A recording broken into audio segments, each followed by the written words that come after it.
തൃശൂരിൽ വീണ്ടും എക്സൈസിന്റെ കഞ്ചാവ് വേട്ട. റെയിൽവേ സ്റ്റേഷൻ പരിസരത്ത് നിന്ന് 9 കിലോ കഞ്ചാവ് പിടികൂടി. സംഭവത്തിൽ വെസ്റ്റ് ബംഗാൾ സ്വദേശി മുഹമ്മദ് അഫിനുൾ ഇസ്ലാം എന്നയാൾ പിടിയിലായിട്ടുണ്ട്. ഈ വാർത്തയുടെ വിവരങ്ങൾ സാനു കെ സജീവാണ് നൽകുന്നത്. സാനു, അപ്പോൾ നമ്മളിപ്പോൾ വീണ റിപ്പോർട്ട് ചെയ്തതേയുള്ളൂ നെയ്യാറ്റിൻകരയിലെ ലഹരിവേട്ടയുടെ വിശദാംശങ്ങൾ. അപ്പോൾ നമ്മുടെ എക്സൈസിന് വിശ്രമമില്ലാത്ത പണിയാണ് എന്ന് വേണമല്ലോ ഇതിൽ നിന്ന് മനസ്സിലാക്കാൻ. മാത്രമല്ല, ഈ തൃശ്ശൂരായാലും പാലക്കാടായാലും ഈ റെയിൽവേ സ്റ്റേഷൻ കേന്ദ്രീകരിച്ചൊക്കെ ഇത്തരത്തിൽ ലഹരി പിടികൂടുന്നതും പതിവാണ്. അപ്പോൾ ഈ തൃശ്ശൂർ റെയിൽവേ സ്റ്റേഷനിൽ നടന്ന ലഹരിവേട്ടയുടെ വിശദാംശങ്ങൾ പറയൂ സാനു.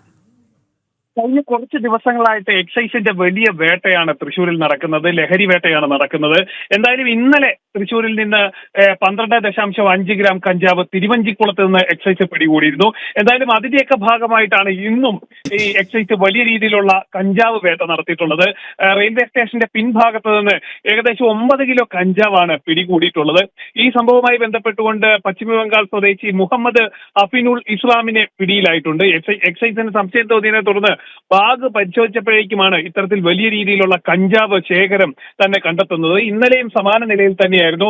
അസം സ്വദേശികളെയാണ് ഇന്നലത്തെ എക്സൈസിന്റെ പരിശോധനയിൽ പിടികൂടാൻ സാധിച്ചിട്ടുള്ളത്. രണ്ട് സംഭവങ്ങളിലും ഈ കഞ്ചാവ് കൊണ്ടുവന്നിട്ടുള്ളത് സമാന രീതികളിലാണ്, സമാന സ്വഭാവത്തിലാണ്.